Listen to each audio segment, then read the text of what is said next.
All right. Good evening, everyone. If we could all grab our seats and we'll go ahead and get the show started. I just want to make a quick note, quick reminder. The first two rows are reserved for the Vice President's delegates. So just wanted to remind everyone, if you're not in that group, please take a seat somewhere else.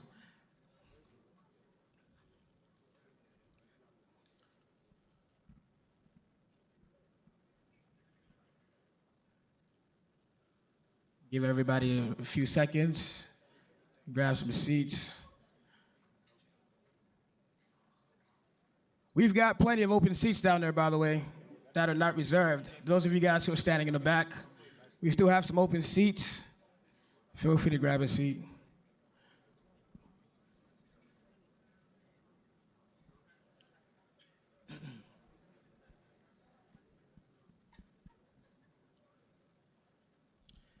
All right, let's go ahead and get started. How's everyone doing tonight? You guys can do better than that. I need a little bit more energy. How's everyone doing tonight? We've got some special guests tonight. I'm super excited, honored to have the opportunity to produce this event. My name is Leslie. I'm a founder and CEO of Next Play Events. I'm also an alum from LinkedIn. I was here for 4 years, left 5 months ago, and here we are, right? So this is amazing. So I'll just take a few minutes. You guys are not here to listen to me speak, so I'll take a few minutes to tell you guys a little bit about, what to expect tonight, and we'll get the show started. So real quick, as I mentioned, I'm the founder of Next Play Events. Next Play is a growing community of over 3,000 Black and Latino professionals in tech. And essentially what we try to do is curate cultural events where we incorporate our culture, we can be authentic, to connect people of color with career opportunities in tech.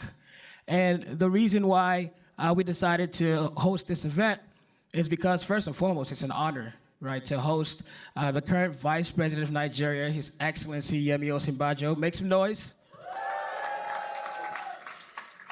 And tonight, we're gonna have a fireside chat between him and LinkedIn's co-founder, Alan Blue. Make some noise for Alan Blue. The conversation is gonna be around connecting the dots between Silicon Valley and Africa.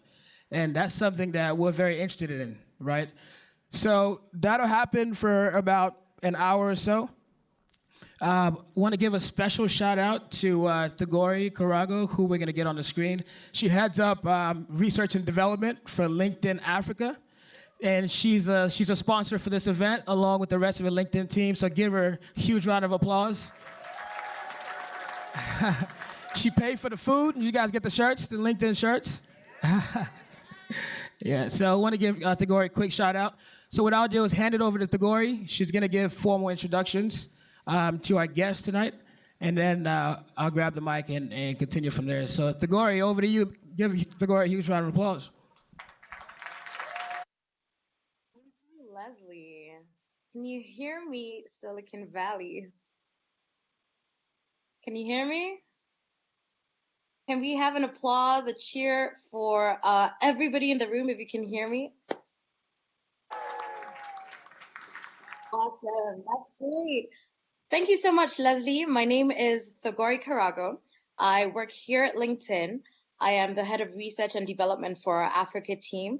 And so it's an absolute honor to be here with you today. I want to thank all of you for joining us. You could be anywhere else, but you chose to spend this time with us. So thank you. Thank you very much. We don't take that lightly.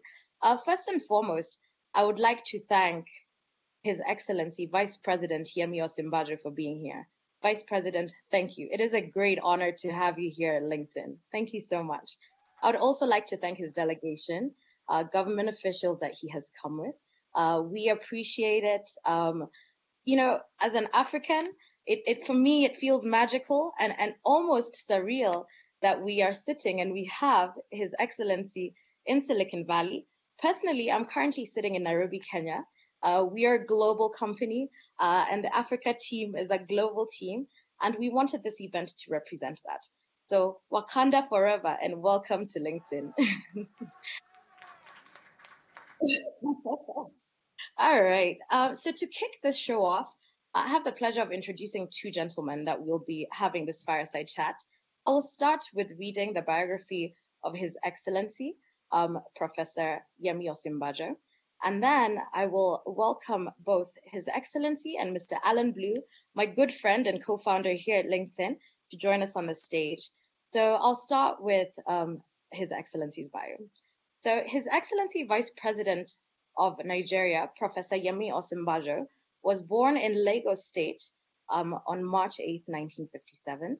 On completion of his secondary school, he got admission into University of Lagos, where he studied law and obtained his LLB and was called to the bar in the year of 1979.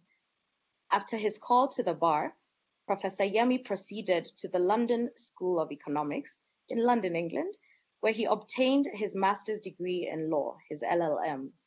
On completion of his academic pursuit, Professor Yemi engaged in a law practice, a profession he practiced so well that he was later elevated to the position of a senior advocate of Nigeria, SAN. In the year 1988, Professor Yemi was appointed the special advisor to the Attorney General of the Federation and Minister of Justice of the Republic of Nigeria, a position he held until 1991. Professor Yemi later got appointment as a lecturer in the University of Lagos, where he also became a professor of public law. His Excellency is extremely accomplished. At LinkedIn, we talk about career transformations. And as we were going through this, Your Excellency, I was completely just in awe of all of the career transformations you've had. So you are, as we say in Silicon Valley, #goals. In the year 1999, His Excellency was appointed the Attorney General and Commissioner for Justice of Lagos State during the regime of Bola Tinubu as the governor of the state. Professor Osinbajo, at the time, was the chairman of the Board of Trustees of Redeemers University. Today, His Excellency, the Vice President, Yemi Osinbajo, is currently the Vice President of the Federal Republic of Nigeria. Thank you so much for being here today.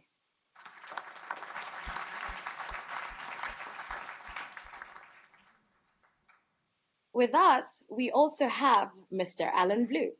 Mr. Alan Blue is a co-founder of LinkedIn. He was just reminding me that he's been at LinkedIn for over 15 years. We just not too long ago, we celebrated our 15-year anniversary. Here at LinkedIn, our vision is to create economic opportunity for every member of the global workforce. For my team, the LinkedIn Africa Research and Development team, our goal is to create economic opportunity for every member of the African workforce. Nigeria happens to be the largest total addressable market opportunity for us in the LinkedIn Africa team because of the sheer scale that Nigeria operates on in terms of the total number of professionals. And so it's extremely exciting that we have Mr. Alan Blue, who literally was one of the people who sat down on a computer one day over a decade and a half ago and began creating what now serves over 600 million members around the world. So I'd like to welcome Mr. Alan Blue and His Excellency Vice President, Professor Yemi Osinbajo, to the stage for the fireside chat. Over to you, Leslie. Thanks for the intro, Tagore.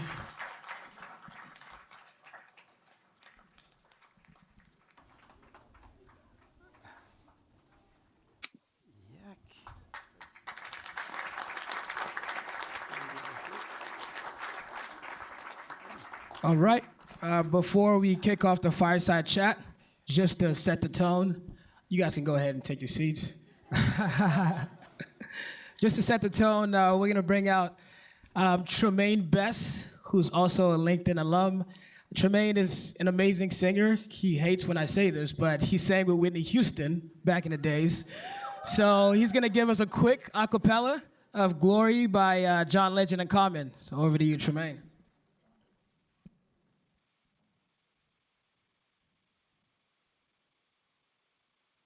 One day, when the glory comes, It will be ours. It will be ours. Oh, one day when the war is won, we will be sure. We will be sure. Oh, glory. Oh.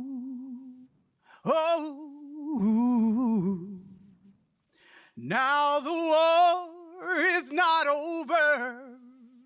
The victory isn't won. Said we'll fight on to the finish.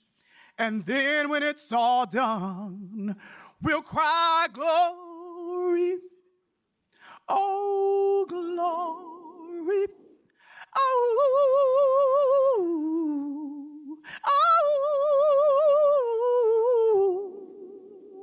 oh, one day.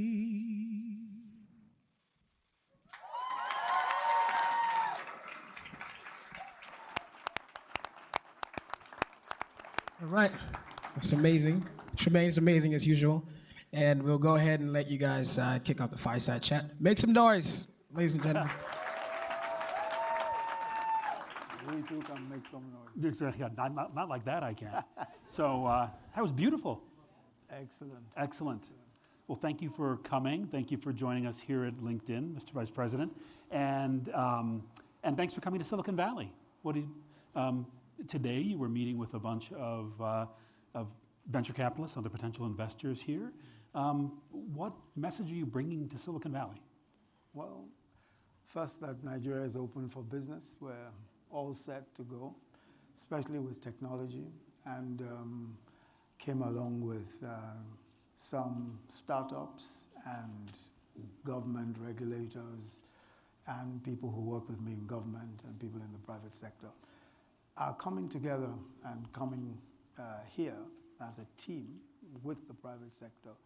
In some senses is how we want to operate, because we want to demonstrate clearly that the only way to go is to work actively with the private sector, actively with actual players in technology, and to help to work with them in shaping policy, work with them in setting the parameters for doing business, and hopefully share the glory. Glory, exactly. Yes. And that is your advisory council for technology and creativity. Yes, that's part of it. Yes. Oh, part of it, huh? That's part of it. The advisory council for technology and creativity is actually our way of bringing in again, players, especially in technology and creativity, including entertainment, to work with us on formulating policy, on writing policy, and especially policy that affects technology, policy that affects creativity in any way. And most of those who are on the team, I mean, aside from dinosaurs like myself, are really under 30, under 40, and all of that. So it's a good mix, and we have, of course, got those of us who work in government as well. So it's a really good team of people working together. And how did you decide to bring creativity and technology together into the same team? Those two things don't always go together. They do. I think now, practically, I mean, if you look at technology, there is creativity. I think underlying it is creativity. But also, more seriously, in terms of the commercial aspects of entertainment today and creativity today, is technology. So we're looking at how to make content downloading cheaper, for instance, so that we can power our movies. We have a whole industry, Nollywood, which is our big film industry. And we want to make we want to make films available, so distribution and all of that has to work seamlessly and cheaply. We have to be able to download that stuff quickly. So really, the link with technology is really quite evident. So we think that there is a lot of that relationship. And what is more, I mean, those who function in those spaces as well are very young people. And they already have created a synergy of sorts around technology and creativity. And it just works. It works very well. It works perfectly. That's fantastic. So can you put the effort for that advisory board, but also the government's other efforts, in context for us? I watched a speech that you delivered at the beginning of the year where you talked about, you were talking about Africa in general, you talked about Africa's responsibility to the world and that the 21st century would be the African century. So can you say more about that and what you mean by each of those things? Yeah. Well, one thing is, and I think a point to be made, and there are those who might argue that is overstated. It is that whatever we make of Africa in the coming years is either going to be a massive plus for the world or a great disaster. Because obviously, in terms of population, Africa is going to be the largest. That's the only growth area that's left anyway. And we're going to be the largest population. Yes. We're going to be the largest population by far. Nigeria, for instance, is going to be the third largest in terms of population in the world by 2050. So really, what we do with that population, and as they say, Africa is the youngest continent, So what we do with that youth population, how we plan for that youth population, is going to make a tremendous impact on the world for good or for ill. So I think that really it's our responsibility. And when I say ours, I talk of leadership, political leadership, leadership in commerce, leadership in technology, wherever. I think it's the duty of leadership to ensure that we get it right with the training of young people, especially relevant training, of young people, so that they can take on that responsibility of leading the next millennium, of leading in this future that's here already. So I definitely want to return to the question of training young people, because it's incredibly important worldwide and certainly in Nigeria. I wanted to talk about one of the points you made in that speech, which was about economic development specifically. So you talked about a set of industries that you thought were poised to make a huge difference for the growth of the Nigerian, well, the African economy in general, but the Nigerian economy specifically. Can you talk more about what those industries are? Okay, many of them are technology related. And obviously that's where the growth opportunity will be. And it's going to affect practically everything. And I was looking at specific efforts here and there all over Africa where technology is disruptively expanding the scope of opportunities and commerce. And that's in payment systems, it's in agriculture, it's in education, it's in healthcare. And there is so much happening, and so many of these companies, these young companies, are doing all manner of incredible things. So I think that there's no doubt at all that no matter how we choose to slice it, these are the countries that are going to lead development in practically every aspect of commerce or business or industry. And we're seeing a lot of that in payment systems. We're seeing the way that banking is changing completely, and in a few short years, we may not be able to recognize anything anymore, and even agriculture. I mean, what's going on in agriculture today? Even funding of agriculture. We were talking, Alan, just back in the room about some of the small business, some of the technology-driven businesses that are doing interesting things in the funding of agriculture. We have a Farm Crowdy, a company called Farm Crowdy, which does basically crowdsourcing funding for agriculture.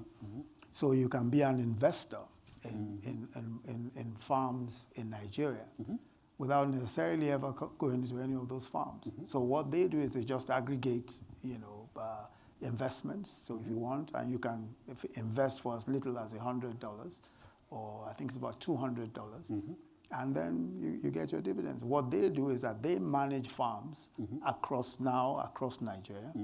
So they actually go to those farms. They have technical people who will work as extension farmers, and a lot of the work is technology driven. They actually just measuring soil types, sure what the soil types are, what sort of fertilizer is required, what sort of input is required. So they manage those farms efficiently, and because they have investors, so they turn you some profit at the end of the day. So we all get dividends and all that. So even funding agriculture is taking on a different dimension. It's taking on a different. And I think that some of these companies in payments, some of them in payments, you have the Flutter Waves and Co. is company and Co. doing all manner of work, Paystack doing excellent work in payment systems. And then the new banking companies like Piggy Bank and these kinds of enterprises are doing excellent work.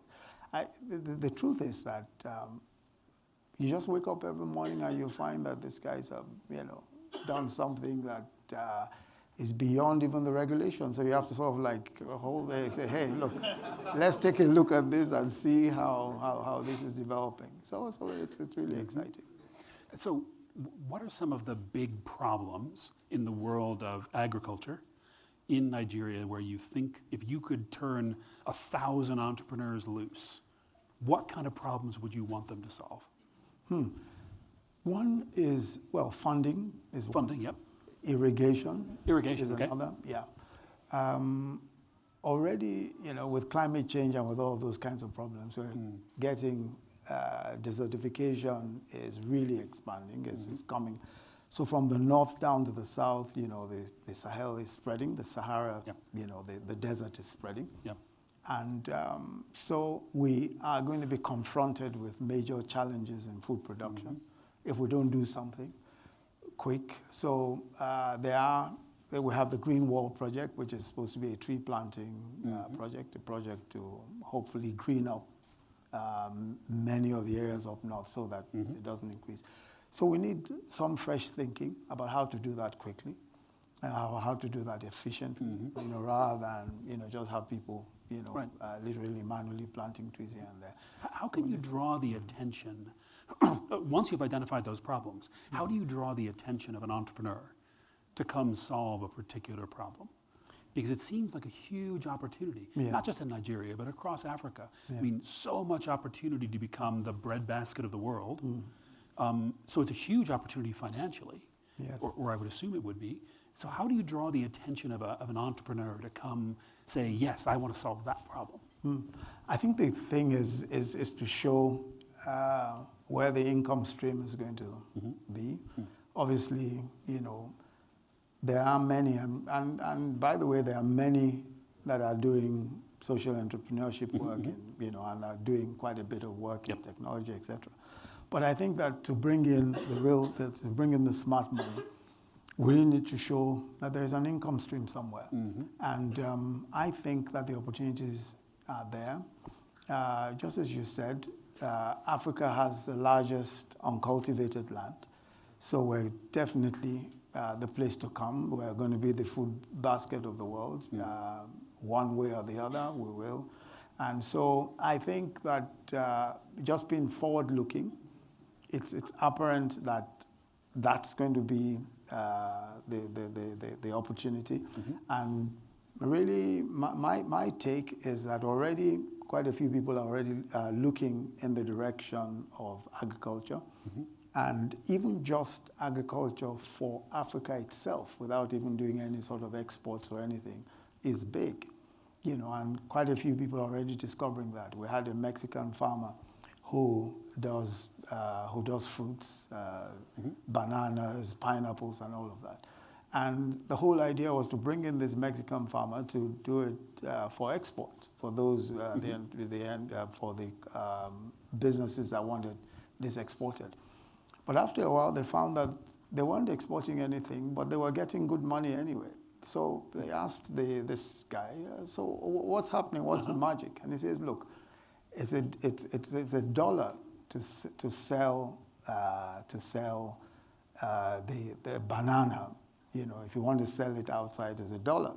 But here, I can sell it for $3. So he was actually selling the bananas locally for much more than it would cost for export. So there is a huge market already within Africa for food. There's a huge market. Right. So that's a great question. So how, when you're looking for opportunity right now, are you looking outside Africa in order to say, here's your money stream? Or is the opportunity all inside Africa? I think the big secret is that there's a huge market internally. And I think that, of course, I mean, export is good from the point of view of government. We would like to see exports and the foreign exchange coming back and all of that. But for me, I think the big opportunity is in the domestic market, you know, because there is so much that the domestic market itself needs. Got it. You know, so for example, even in car manufacturing, just to take an example, you know, there's a huge, massive demand, but there is, you know, we're importing practically everything, you know.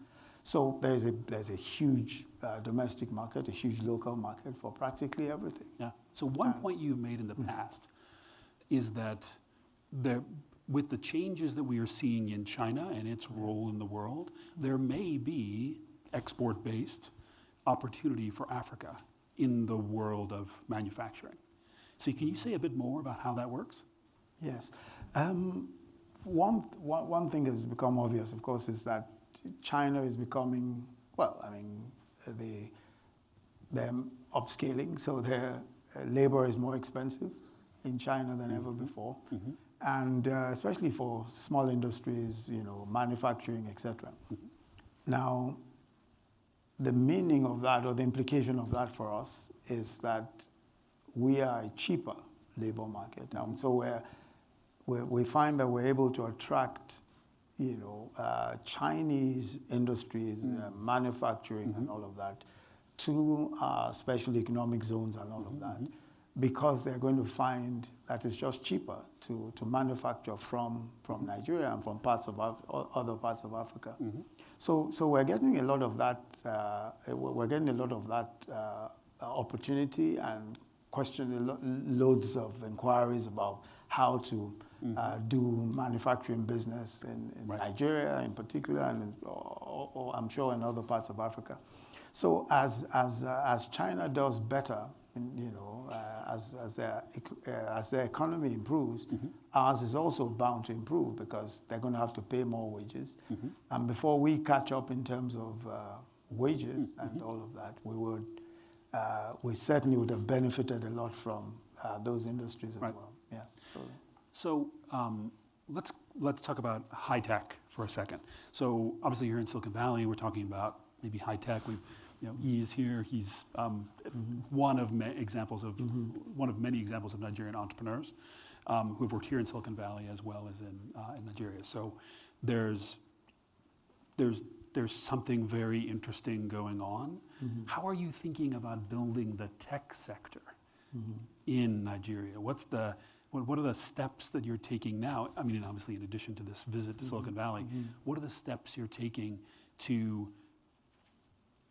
to develop the talent, to keep the talent, develop the businesses, provide the opportunities for people who want to build true high-tech products and maybe not associated with solving a problem in agriculture or in manufacturing? I think that all we're doing now is really focused on trying to build our technology sector. And it's a whole variety of things. First, we're looking at funding issues. So we came today, for instance, with the Bank of Industry that is essentially a government bank, but we're looking to how they can, with their own funds, do a lot more in terms of investing in technology. Just earlier today, the managing director was talking about their $780 million funds, which they just a syndicated fund, which they just got. And they're thinking of devoting substantial portions of that to the tech sector. They have an equity fund also. And then there are, venture capitalists that we're also trying to work with. The Central Bank of Nigeria also is looking at special intervention funds for technology.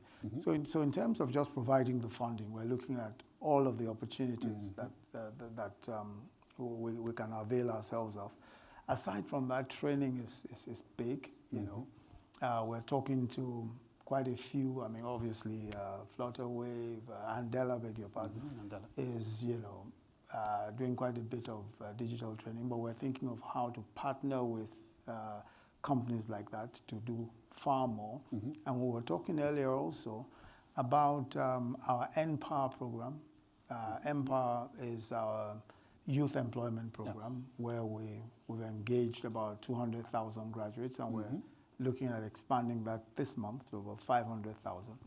Each of them has a tablet, and the tablet has a lot of instructional material, training material on a wide variety of stuff, entrepreneurial training, code writing, all sorts of stuff. Now, we think that affords an opportunity to train possibly the largest number of young men and women, within a short period. Now, we're looking at all of the possibilities, like LinkedIn Learning, for example, might be one of the partners that we might be looking for to, bring all of that educational material for training these chaps. And because they're all over Nigeria now, and they're armed already with their tablets, they're ready to go. And we think it might be a major experiment in training large numbers of people, especially digital training. Right. And so that's one other thing. So digital training is important. And then, of course, broadband infrastructure, deepening broadband and connectivity. And we're looking at all of what we can do around that. Already, we've upscaled our regulations, we've updated our regulations to allow more activity around that. And we're working, as you know, Nigeria is a federation of states. And states are to some extent autonomous in the way that they make their laws and all that. But I am privileged to chair what we call the National Economic Council, which brings together all the governors of states.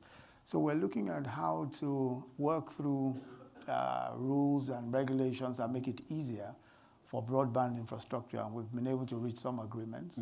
So as you cross, or if you're laying cables or whatever, as you cross from one state to the other, you don't have any difficulties with fees and all of those kinds of things, because we've all agreed how to go about this in a manner that is seamless and inexpensive for those who are doing this. So if you're an entrepreneur and you're thinking of starting a high-tech firm like any of the ones you've actually done, what are the main obstacles you have to success working in Nigeria? Well, I'm sure that question will be better answered by these entrepreneurs themselves, but let me tell you the frequently let me tell you what the frequently asked questions, perhaps, or the frequently raised issues. One is around funding. One is around funding. I mean, there are, people would obviously want more funding. Another is around certainty of regulation, which is why we're, working together to try and resolve some of those issues and all that. And I think also training, getting the right skill set to work with, getting good, good people to work with and all that. I think those are some of the concerns, aside from infrastructure, broadband, power in some cases and all that. I think those are some of the questions that people tend to ask. And on the question of talent, so here at LinkedIn, so we're obviously a technology company operating here in Silicon Valley, and we operate worldwide. But here in Silicon Valley, the competition for technology talent is absolutely fierce. So those of you who work here, and not everybody of you, so yes, exactly, it's terrible. So the amount of work you have to do and the amount of care you have to put a lot of thought into how you attract talent and how you retain talent. This is one of the services that LinkedIn does. We actually try to help companies think this through and so forth. when you think about attracting or retaining technology entrepreneurial talent in Nigeria, like what are some of the things which would keep them at home instead of seeing them see a great opportunity to say here in Silicon Valley and come get it? I think the major issue, of course, is that talent will follow the money. You know, so It's true. It's true. so- We find that to be true here as well. yeah. So really, I think the way to go is to create the opportunities locally. And one of the other things I've seen also is that, you know, as things improve in terms of being able to work from anywhere, people will find that if I could work from Nigeria, it's probably cheaper for me to earn my dollars and, you know, live much better in Nigeria, just, you know, parity. So I think there are, you know, opportunities around there. But I think the most important thing is how we can make the home environment more lucrative, you know, and already just the point I was making about, you know, local opportunity. I think there is tremendous opportunity locally. And a lot of those who are working from Nigeria can see that already. There's a lot of opportunity locally. And I think that as we expand the space for industry and for commerce and all that, a lot more people are going to find that it makes more sense to just simply do the business in Nigeria because the opportunities are there. You know, so for example, if I wanted to train, if I wanted to do training or wanted to do whatever it was, I might find that is easier for me and possibly more lucrative because there are millions of Nigerians willing to do it from Nigeria, especially if we create the environment that makes that easier for people to work from. Tax, for example, is something that we'll look at. We have a pioneer status already for technology companies, which means that we'll give them a 5-year holiday, tax holiday, if they want to establish and do business in Nigeria. So they don't pay taxes for 5 years. And I think that we can do a lot more in terms of just creating the right environment for people to work. And as we create the environment for the entrepreneurs, obviously they would engage the local people also to work. Right. But the only way is to ensure that we create the opportunities at home, and all of what we're trying to do will answer those questions, especially training, you know, improving the environment generally in terms of infrastructure, and you know, just making it easier for people to do business and make profit. I think, for what it's worth, that you have such an you have an interesting collection of problem opportunities, which you might be able to get access to. A reason to work in Nigeria would be you can be close to the problem that you're actually trying to solve. I saw you giving, or I saw you tweeting. If you don't follow the professor yet, he's an excellent. His tweet stream is excellent, actually. It really is. It's absolutely worth looking at. But I saw on it that you had gone to an innovation forum, South. Yeah. Yep. South. And you had a picture of a guy who was pitching a specific agricultural technology. It was something about soil testing, remote soil testing, which is a really fascinating solution and one that would not be developed here. You have to be close to the thing that people are actually, where the problem actually is. So there's great opportunities there. What else have you seen which is kind of what you'd call kind of Nigeria-only innovation? That was one, and I thought that, you know, and you'd find that especially around agriculture and food, and of course also entertainment. You know, those are areas that are, you know, where you'll find a lot of local problems, and you know, even education. We're looking, for instance, we have the Northeast Humanitarian Hub, where we're looking at I saw that on your Twitter feed as well. Yeah, to humanitarian problems. The problems are right there, you know, and you've got you must be there to identify and see them and try and solve them. And I think that practically, if you look at just any field that you want to look at, you'll find that there are huge opportunities. I was looking aside from the young man who had that stuff on agriculture. There was someone else who was doing something about who had this eco-friendly drinks that he makes, and then these are very specialized. They don't require. They're actually organic, but also they don't require any extraneous inputs in farming them. Like they don't use fertilizers or anything like that. And he's developed this this drink that is done in the most healthy and eco and also environment friendly and all of that. And it's supposed to be one of those sorts of things that people would probably want anywhere else in the world. But then there are opportunities that are provided locally because the local circumstances make that work. So definitely somebody who will pay $3 for a drink rather than $1 if you export it. Yeah, for sure. Yeah, especially now that everybody wants an organic something. An organic something. Yeah. Well, this is a huge.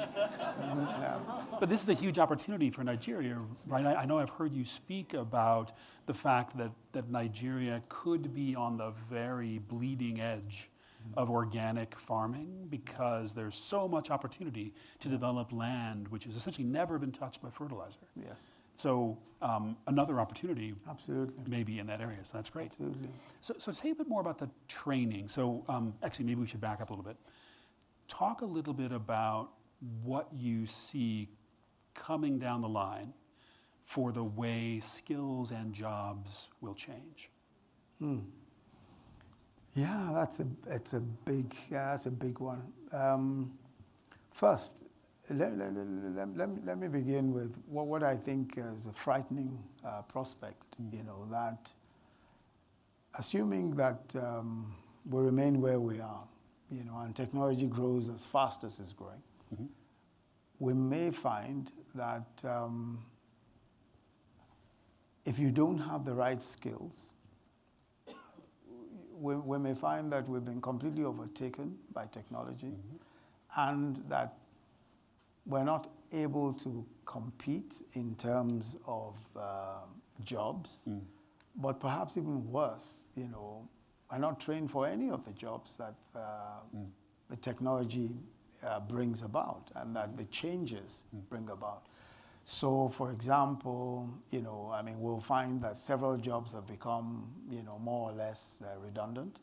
So you'll find situations where, obviously, jobs in manufacturing lines will disappear with robots and all of that. And there will be tremendous changes. Look at what people are doing already in banking or payment systems. Fewer and fewer people actually required, so there are no face-to-face interactions anymore and all of that. And then there are so many other ways in which technology is very quickly erasing the kinds of jobs that are not, that today provide a means of livelihood for some. So I think that where we're at is that if we don't do something about quickly training people, especially in digital skills, and especially in the skills that will match the sorts of jobs that we expect in the coming years, we might actually be facing a major problem. No. So really, the way to go is first to begin, and this is what we're trying to do now, to begin at the lowest possible levels, to teach young people, to teach children and young people the technologically relevant skills, and education in that respect is now what we really need to focus on. And just the point I was making earlier about how to educate large numbers of people. Yeah. For us in Nigeria, for example, we're going to be the third largest population, as we said, in the world in 20 odd years or so. Yeah. Now that means that we may not be able to build classrooms as quickly as as our babies, as their children. Yeah. So clearly we need clearly we need to have, we're going to need training, and teaching is going to be technology driven. Yes. And we may not have the sorts of classrooms that we have today. So we're already thinking through how to deal with that. So how do we deliver education to young people without necessarily putting them in the sorts of spaces that they have today? Right. So that might involve using various forms or a combination of technology applications to teach. Yeah. So the challenges are huge, but obviously there are opportunities as well, and I think that we must really deal with those issues of education and training so as to be able to match the opportunities and match the challenges that will come. What role should established businesses play in helping close these skill gaps? So there are businesses out there which have, like, LinkedIn is part of Microsoft. Microsoft has, has committed itself to training people on Microsoft tools. We've talked to major manufacturers worldwide who want to contribute to the growth in terms of skills of their employee base. What's the coalition of educators that needs to exist in Nigeria to help sort of bridge from where you are now to the future where everyone's ready for a job of 2035? I think first what we're trying to do, working with the players in the market to formulate policy and to think through the future, is really important in this respect. And this is where we're getting a lot of the warnings and a lot of the signals for what we should expect in the coming years and how we should prepare for the years going forward. So I think the first step is in talking to industry on a regular basis. We've tried to do that with our Industrial and Competitiveness Council, our advisory group as well. We also have a quarterly business forum where we talk about all of the issues and all that. And I think that a regular engagement with industry is crucial in doing this, in being able to identify jointly what the challenges will be. What tends to happen, though, is that industry wants, most industry, of course, is profit motivated. So they're interested in how can I develop the skills that will help my own line of business. But I think that organizations such as LinkedIn were very helpful, because you create the sorts of platforms that enable us first to identify skills gaps here and there, and to be able to say where it is where those gaps are and what we can do to fill them. I think that information is going to be crucial for us. Information of the sort that you would already have, which is, for example, you have this huge number of members from different, 3 million from Africa alone. From Nigeria. From Nigeria, 3 million from Nigeria. So the question really is that, how can we use that information, on some kind of a platform that enables us to understand better what the skill set is today and where the gaps are and what we need to do to fill. So working with you, working with LinkedIn, and working with companies such as yourself would be a great help. It's something that we're definitely, something that we as a company are committed to. We know that while we work well with individuals, we work well with industry, we also need to work well with government to make sure that we can all work together to address this overall goal that LinkedIn has, which I think we share, which is economic opportunity for everyone who works. So to get there, we need to bring everybody to the table to make it work. So we entirely agree there. At this point, we are definitely seeing the desire to hire very, very high-skilled people. And we're seeing a big gap in terms of being able to attract that talent. As a matter of fact, we even see shrinking talent pools in those areas as some of those people decide that they have opportunities elsewhere, which would attract them to leave Nigeria or to leave Africa. So that is something we would absolutely like to work on. So I would like to invite people to come up. There's a microphone here, and are there others? I think there's just one in the center here. For those who have questions, we don't have a lot of time left, so we'll have a few minutes, but unfortunately, because we're on the video, you're gonna have to come up here to where the microphone is, or maybe you can convince somebody to give it to you. But before we do, I just had one more. Underwrite the questions. Sorry, what? Well, I mean, I'll just write the questions. Oh, great, sure, of course. That's okay. I had one, while people were lining up, I just had one more question for you, which was, so you have been and are a professor, you're a teacher, you're also a learner, and if you had to pick, what are two things you would like to hear more about while you're here in Silicon Valley from the entrepreneurs and the investors you're speaking to, things which you can begin to sort of dig in and maybe knowledge which is valuable for solving the problems that you're addressing every day? I think first, training, how to train large numbers of people. What are the best ideas for early education, as you know, so as to get young people, children ready for digital, the digital economy. That for me is possibly one of the biggest things I'd like to see. First, how do we, you know, what are the best out there for, what are the best methods out there, what are the best training applications or whatever it is out there that can be used for young children, for children, especially very early education. So what can we do about that, and how can we do that on scale? How can we do that on really large scale? And then the second thing is, what are the ideas around poverty, you know, reducing poverty that you have? So, for example, we're looking at how to deploy microcredit to millions of people. How can we do that, especially where you don't already have financial inclusion, people who have no bank accounts, who have no, even identification. So all of those, how can we do that quickly? How can we upscale quickly? Then, of course, identity also. We're trying to complete our work on identity management and all of that. So how can we do those sorts of things quickly? Because here we're dealing with hundreds, we're dealing with millions of people. And so we you know, whatever can be done on scale, how can we do those? So you, my guess is that many of those problems aren't fully solved, but there are people who are here and all around the world who have parts of the answers. I'm sure they would be thrilled to talk to you about it. Good. So let's take a few questions. We've got.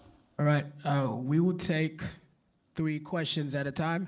Please, questions, not comments, and no long comments. So you go ahead. Okay. 3 at a time. 3 at a time. Hello. Hi, thank you very much, Alan and Your Excellency.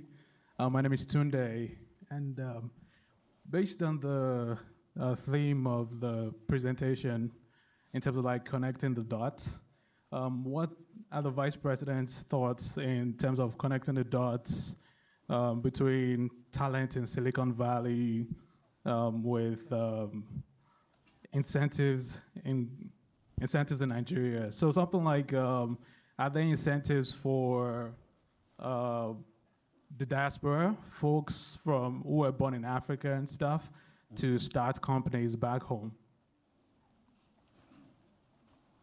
Your Excellency, I do have 2 questions, so please bear with me. My name is Kushimo. My first question is this. Now, we are trying to encourage people to invest, and we are seeing a lot of very good results, especially with the examples around farm crowdie that you provided. And I'm happy to also say that I'm a farmer, true farm crowdie.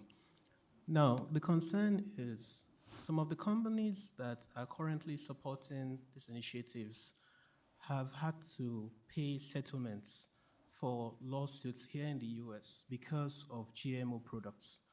My concern is, what are we doing to equip our laboratories? Think about FIRO, think about NAFDAC, anything out there to make sure that even when we get these investments, they remain ethical who is there? Who is the smart laboratory scientist that checks the seeds, that checks the fertilizers, that checks everything that comes in?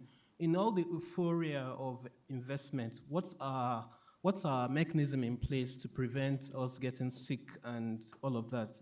So that's number one. Number two is the... No, I said I had to, I'm sorry. So number two is this. So Your Excellency, sir, now investment is a two-pronged approach. Now you've done a very great thing here by coming, and I'm very happy seeing people showing interest. But on the other side of the spectrum, we have ordinary people walking the streets of Lagos with their laptops and their bags, trying to figure out how to learn something new on their own initiative.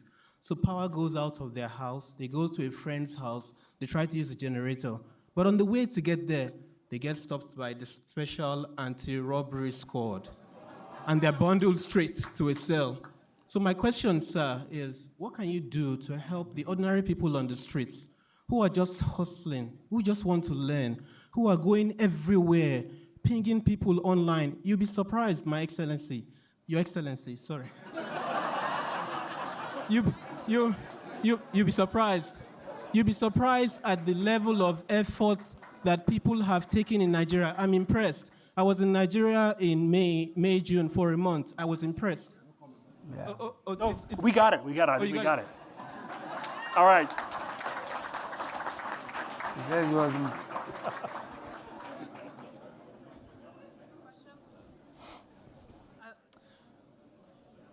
I think there are 3 questions. Okay. Yep. Oh, I thought there. Oh, he had 2. Oh, I see. Yet. Okay. Tunde was incentives for Nigerians in diaspora who want to invest in Nigeria. I think that a lot of those incentives are the sorts that we've spoken about already. For example, if you're interested in investing in Nigeria, we have pioneer status for investors, which is a 5-year tax holiday. We also have, for investors, we have local funding opportunities, which are easier to access if you can show, I mean, especially if you're coming into, and you can show that you've done something here or you've done something elsewhere that's been successful. So obviously it's easier to access those funds. Bank of Industry will be willing to do something for you. So really the opportunities are, the incentives are the sorts of incentives that we're trying to promote. We offer these incentives for all of those who want to invest in Nigeria. There are no particular incentives for Nigerians in diaspora. And if you can think of any that we could introduce, I'll be happy to listen. But these are the incentives that we offer for those who want to come and invest in Nigeria, local, especially foreign investors, and we offer the same to you. So Kushima wanted to know about ethics in food production and all of that. Well, let me say that we're certainly not in any way ahead of the curve in those terms.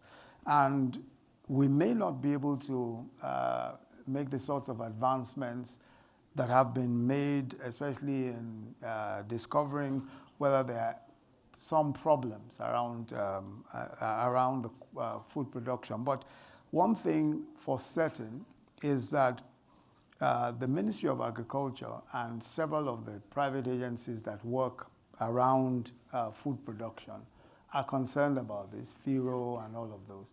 And of course, if you are going to sell food, you know, NAFDAC license and all of those are required. NAFDAC registration is required. But again, this is an area where a lot more work obviously has to be done. And if people are being sued in America and in other places for those kinds of violations, obviously it means that it's a problem, and it is one that it's not just a Nigerian sort of problem. It's a problem all over the place. Ordinary people hustling. I think that this is an issue that we all are concerned about, and we're all trying to deal with. And I was just talking about the 500,000 young Nigerians that we're engaging now. We have 200,000 under what we call the Empower program, and we're taking another 300,000. So we're going to have 500,000. Each of them is given a tablet. And the whole idea is that, and this is the largest scheme of its type anywhere in Africa, is certainly the largest in Africa. I dare say it might be one of the largest in the world, where you're actually directly, this is government directly, employing to teach, employing to train, and paying to train. So some of them are volunteers, they will be volunteers as teachers, some as extension workers, some as public health workers and all of that. But the most important thing is that while they're engaged, we're training also. So on their tablets, they have a wide variety of training material, digital training skills, entrepreneurial training skills, and all that. And, you know, just as I've been talking to Alan about, we're looking at all the possibilities, you know, for bringing instructional material, useful material that can be used to train these young people. Now, the issue of continually providing job opportunities is, in my view, you can never really quite complete that. It's ongoing, it's every day. The important thing that you need to bear in mind is that our government is completely committed to it, and we've shown that by the scheme that we're running, trying to bring in as many people on board as possible, as many young people on board as possible. And then the opportunities we're trying to create around technology. The hubs that we're creating across the country, several hubs across the country. At the moment, there are 23 active hubs, but government itself is doing about 9 hubs, technology hubs. And then we're doing a lot of work with students, you know, in technology also. We think that in a country like Nigeria, where there's so much entrepreneurial energy, what to do is to train, give people the right types of training, especially entrepreneurial type training, and hopefully they'll be able to find opportunities also and engage other people and employ other people. So we're working very actively in all of the different ways. And you're never, you know, the whole idea of young people hustling and struggling to get stuff done is something that, you know, obviously concerns us all and concerns me.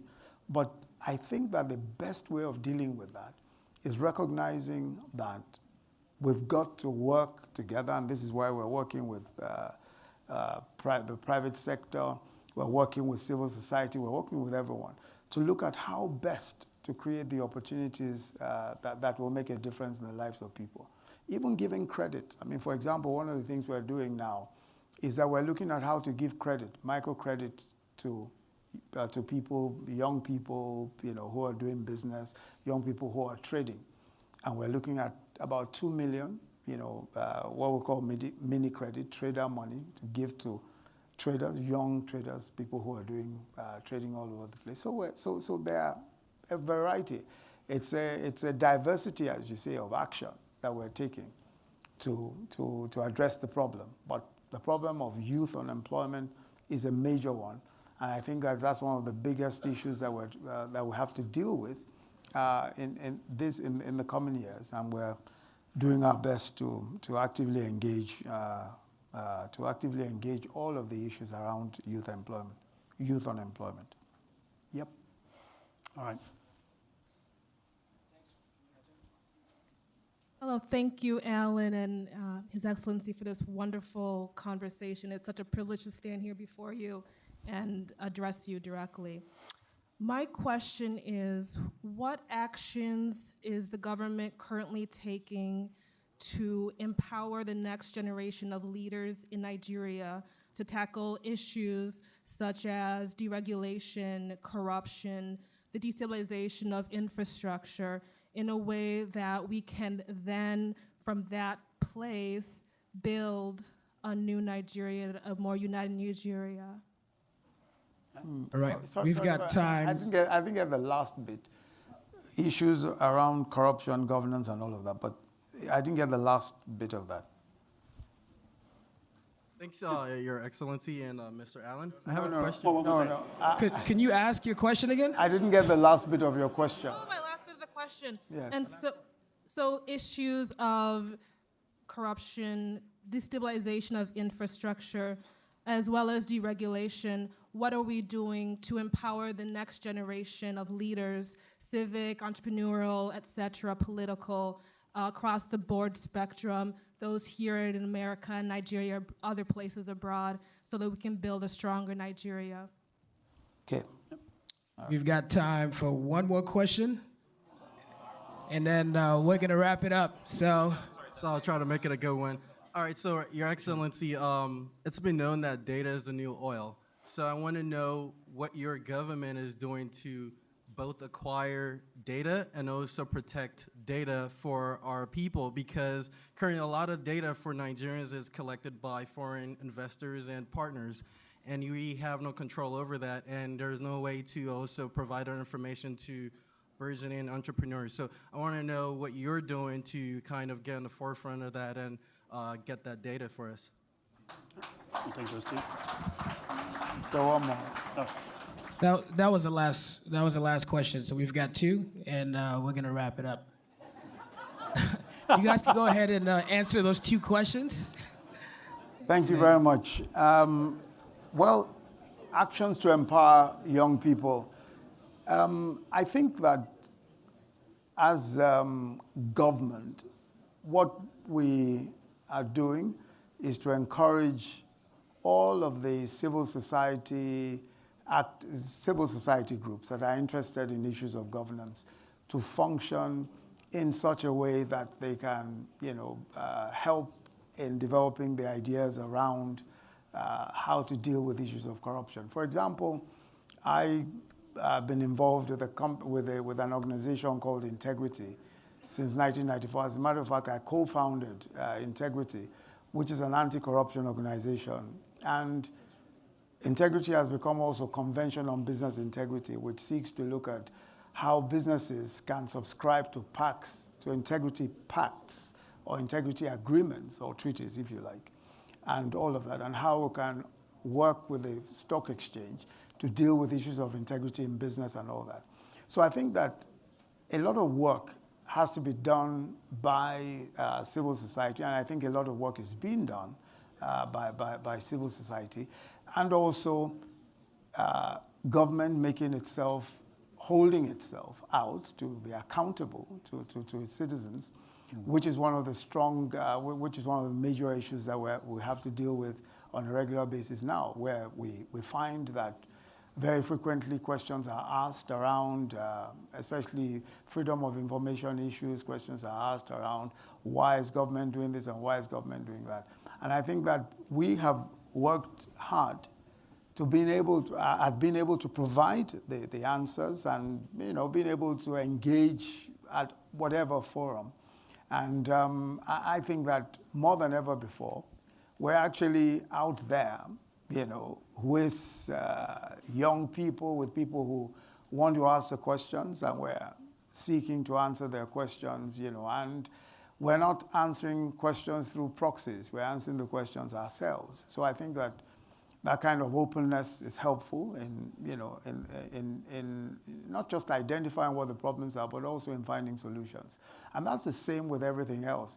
By deregulation, I assume that you mean deregulation of our markets and, perhaps deregulation in terms of how to ensure that regulators or regulations don't stifle business. I assume that that's what you're talking about.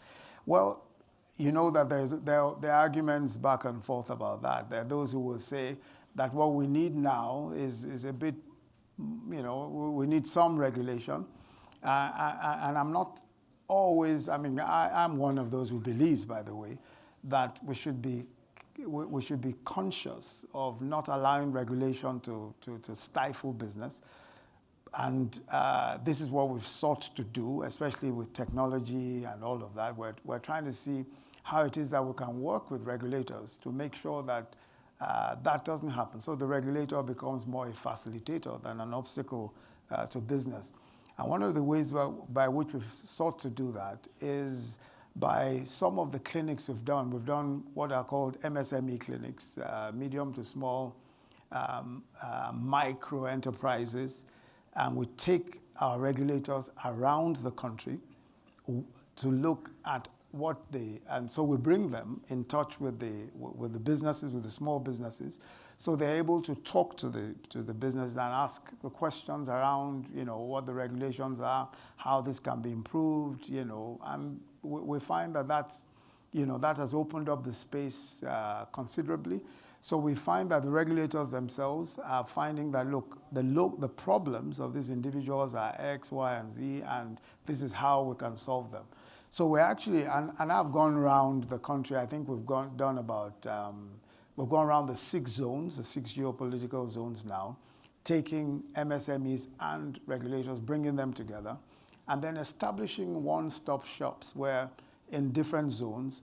So you have NAFDAC, for example, CAC, that's the Corporate Affairs Commission, SON, the Standards Organization, BOI, working out of one office in the different zones, so people can actually come and work seek whatever regulatory advice they required, or whatever regulatory assistance they require. So one of the critical things I think for us is even being able to understand what those regulations are and being able to talk to to those who regulate, so that there's a bit more interaction. I think that people don't even mind so much regulations, as long as it doesn't get in the way. And it's efficient, and things can be done quickly. So pre-investment approvals are quick, registrations are quick, and all of that. I think that if we're able to do that, we might be able to help with many of the problems that businesses experience or individuals experience in their interaction with government and with businesses. Yep. Did you have a quick way of addressing the final question? Oh, data, yes. The data, now that's something we're working on right now. I was just I think about an hour ago, we were talking about what we're doing with NIMC. NIMC is our Identity Management Commission. And what we're trying to do now is very similar to what was done in India, which is the ADHA, which is using unique identification. In the past, I think we were going the wrong way, basically trying to get identification around cards and all that. But now, what we're seeking to do is to identify Nigerians using unique identification, and we're working very hard on that at the moment. And we find that already, I think we have about something in the order of almost 50 million. We had 30 million. I think we have about to 30 million from about 5 million. And so about 30 million Nigerians already have the unique identification. And we think we're going to be able to upscale very quickly, because we're also unifying databases now, around this unique identification thing. Now, the truth is that for us, I mean, this is absolutely important, because we cannot do much without this data. We can't do much without the data. And we think that the data affords us as government and as, even locally, tremendous opportunity for planning, tremendous opportunity for business, for education, for practically everything. And so it's very important for us to get in this data, and we're working very hard on trying to do this. By the time we're through, this will probably be the largest,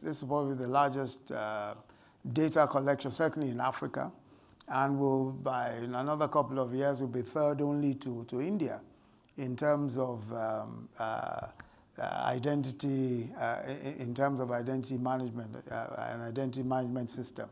So there's a lot of work going on in that respect, and I'm sure that you're going to be seeing the fruits of that very soon, because we're really working very hard on that, and we have some of those who are working on it are even here with me on this trip. So if you wanted some more information, this guy here, who's sitting right here, might be might be able to help with giving you more information.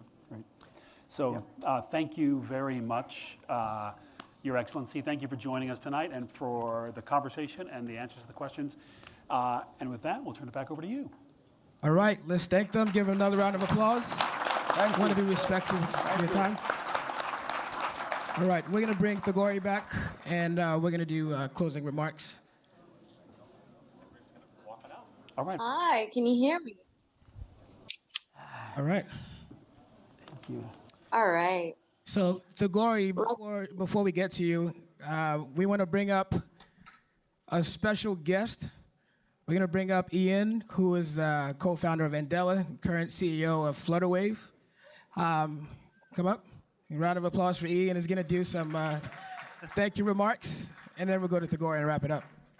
Amazing. Well, first of all, I want to say a huge thank you to His Excellency for gracing us with his presence tonight and with his team.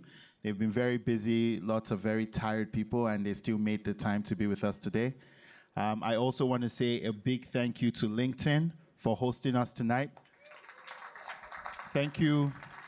Thank you for being such a magnet for opportunity and for talent, especially for Africa, and for supporting us. Finally, I would like to thank all of you who have come here to grace this occasion tonight. Thank you so much for taking the time to come and interact with us and learn about the government's plans on talent and our experiences investing in talent. And before I leave, I would like to thank Thagori for making this event happen, Leslie from Next Play for making this event happen, a whole bunch of other folks, too many to mention now, just for making sure this came together as nicely as it did. Thank you so much, and I hope we have a great night. Thank you. All right, before we leave, we want to get some thank you remarks, some closing remarks from Thagori. So, Thagori, any words for the audience? Yes, Leslie. Thank you. I'm streaming live from Nairobi, Kenya. Currently 5:45 a.m. In Nairobi, we wake up early. In Wakanda, we wake up early. And so I'm excited. I just want to say a big, big thank you. Thank you, Your Excellency. Thank you, Alan. Thank you, everybody who has attended. I want to really thank the team that put this together. I am sitting here and I'm feeling really blessed that we have entrepreneurs, software engineers, product managers, people across industries, investors, government officials, and we're all sitting together in a room with a goal of making Africa win. And the energy that I feel is that Africa is on the move, Africa is winning, and we're moving fast. So, if like hop on the bus or you get left behind, and I'm really excited. So a big, big thank you. Please, a round of applause for His Excellency, Vice President, Professor Yemi, please. And I'll just say, Nigeria, you are brothers and sisters across the continent. We love you. We want to partner with you. From East Africa, we want to say Niger, don't carry lasso. When it comes to agriculture, entertainment, finance, education, sports, you guys are killing the game. We appreciate it. We say challenge accepted. And as a continent, I think we're going places. My favorite quote from this, His Excellency said, Nigeria is open for business. Africa is open for business, and Wakanda is open for business. He also said we cannot do much without the data. I just want to share a really quick concept called the African Economic Graph. This is a digital mapping of the global African economy. This is a project we work on constantly here at LinkedIn. I just want to paint a picture for you. Imagine this. If you could get every profile of every professional of the African continent, enabling them to represent their professional identity, and subsequently find and realize their most valuable opportunities. This economic graph for Africa will include a profile for every company on the African continent. It will include who you know at those companies and offer to enable you to be more productive and successful. It will digitally represent every economic opportunity offered by those companies, full-time, temporary, and volunteer, and every skill required to obtain these opportunities at these African companies. It will include a digital presence for every higher education organization in the entire continent that can help those professionals obtain those skills. And then finally, it will overlay the professional relevant knowledge of every one of those African individuals, companies, and universities to the extent that they want to publicly share it. So I am excited. And we're raring to go. And we want to create economic opportunity for every member of the African workforce. No African left behind. So again, thank you, Your Excellency. Thank you, Alan. Thank you, Leslie. Thank you, E. A big, big, big thank you for everyone who attended, asked questions, brought the energy. I know that there is some food, drinks, music, networking opportunities that I am standing in the way of. So I'm going to hand it over back to you, Leslie. Thank you. All right, thanks, Tagore. She said it all. We have the room for a while, so we want to invite all you guys to stick around. We have some more food. We're going to have some music. We're going to have drinks. There's amazing people here. Go around, network, meet people. We hope you guys enjoy the show, and we look forward to seeing you at the next one. Have a good night.